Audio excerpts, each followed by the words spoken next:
గొల్లపురంలో ఉన్న కూటమి నాయకులకి, అలాగే గొల్లపురంలో తెలుగుదేశం పార్టీ నాయకులకి, కార్యకర్తకి, అభిమానులకి సవినయంగా తెలియజేయడం ఏమనగా, మన గొల్లపురం పట్టణంలో గత వారం రోజుల నుంచి కూడా మన ప్రతి కుళాయి నుంచి వచ్చి నీరంతా కూడా ఎక్కడ అది పచ్చగా, ఎర్రగా, అనేక రకాల రంగులు, 5-6 రకాల రంగుల్లో మన మున్సిపల్ ఆఫీసులో ఉన్న అధికారులు నిర్లక్ష్యము, లేకపోతే ఇప్పుడు ఇంకా కూడా వైసీపీ పార్టీ ఉందనుకుని వైసీపీ పార్టీ వాళ్ళు యొక్క మద్దతుతో యాలపడంగా వైసీపీ అధికారంలో ఉందనే ఆకాంక్షలో ఉన్న అధికారులందరూ కూడా చేసి తప్పో తెలియదు కానీ మొత్తం మీద గొల్లపురం నగర పంచాయతీని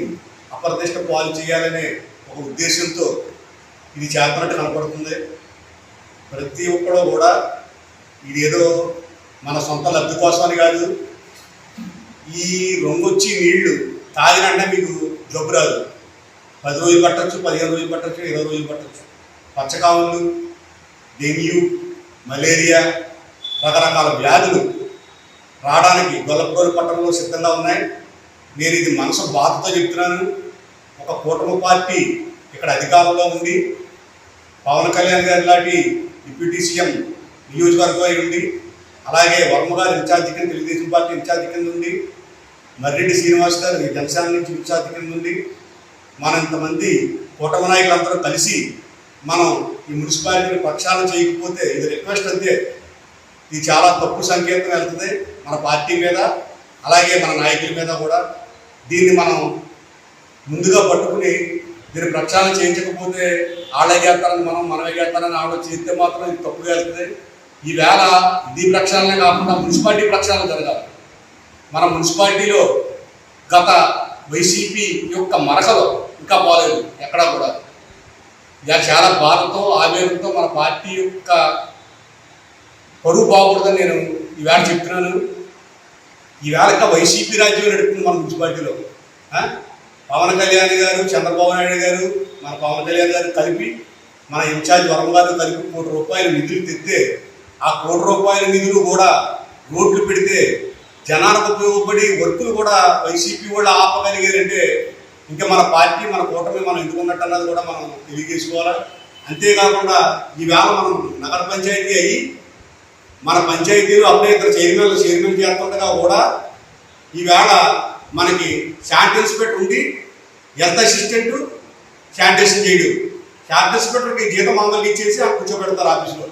హెల్త్ అసిస్టెంట్ ఒక పార్టీకి మద్దతు పలికి ఒక హెల్త్ అసిస్టెంట్ని ఇక్కడ మేనేజ్ చేస్తారు. ఎక్కడ పువ్వులు అక్కడ ఉంటాయి, ఎక్కడ బ్లీచింగ్ ఎక్కడ జరగదు, కానీ బ్లీచింగ్ బిల్లు పెట్టుకుంటారు. దాన్ని అడిగితే మాత్రం ఎవడో బ్లీచింగ్ బిల్లు, దాని రికార్డింగ్ ఎక్కడ చేసేది తెలియదు. ఆ బిల్లుకి మోక్షం లేదు. అడిగితే ఇస్తామండి, రేపు ఇస్తాం, మాకు ఇస్తామంటారు. అలాగే గత 5 ఏళ్ళలో కూడా వైసీపీ ప్రభుత్వంలో ఒకే కాంట్రాక్టర్ ఏకసత్యంతో మన మున్సిపాలిటీ అంతా కూడా వర్కులు జరగడం జరిగింది. ఈవేళ మున్సిపల్ వర్కులు చేయడానికి కాంట్రాక్టర్ నాడలో భయపడే స్టేజ్కి తీసుకొచ్చారంటే మనం దాన్ని ఎంతన్నా సరే మనం ముందు నడిపించి కొత్త వాళ్ళు అప్లై చేయకపోతే మనకి ఇలాగే ఉంటుందని తెలియపరచడం జరుగుతుంది. అలాగే మనకి కమిషనర్ గారు తప్పు కాదు. కమిషనర్ గారు ఇన్ఛార్జ్ కింద పాప ఆయన ఎక్కడెక్కడ కూడా కష్టపడతాడు.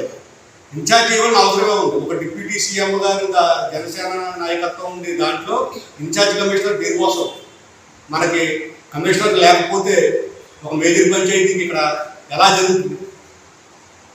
ఇప్పుడు ఆ కమిషనర్ 24 hours ఉండి కమిషనర్ ఉంటే ఈ తప్పిదం జరగదు కదా.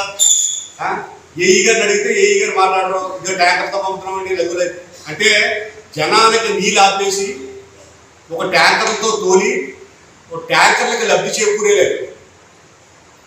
అంటే ట్యాంకర్తోటే నీళ్ళు ఇస్తారు గొప్పలకి, అంతేగాని కుళాయిలు అయిన ద్వారా నీరు. ప్రతి కుళాయికి కూడా ఆడవాళ్ళు అతని ఎత్తున కాడ కూర్చునే పట్టుకోవడం కుళాయి. మన గొప్పలో ఎప్పుడు పగల కుళాయి రాదు, దేనికి రాదు. మన ఫిల్టరింగ్ ఎంత అవుతులేదు.